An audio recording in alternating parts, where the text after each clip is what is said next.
दीप जलुଛି ନା ମା ଦେଖିଲେ ସେ ଆରଟା ତେଜି କି ଟିକେ ଏତେ ତେଜି ଦେବା କି କାହାକୁ ମଙ୍କର ଅଛନ୍ତି ଜଗନ୍ନାଥ ମନ୍ଦିରରେ ଖାଇବା ଆଣିବାକୁ ଯାଉଛନ୍ତି ଡଲି ଫୋନ୍ କରିଥିଲା ବର୍ଷା ତ ଏପଟେ ନାହିଁ କିନ୍ତୁ ନା ଏପଟ ସାଇଡ଼ରୁ ଅଛି अच्छा कैसे आ रहा है घर में बारिश हो रहा होगा डली आंटी का भी खाना लेके आ रही है हाँ हमें जो पटे पूजा कर ना ठाकुर दयारू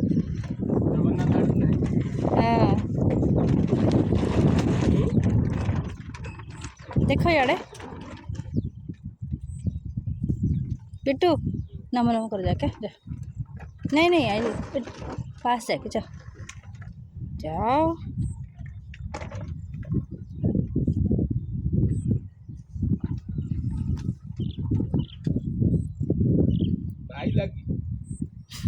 भाई लगी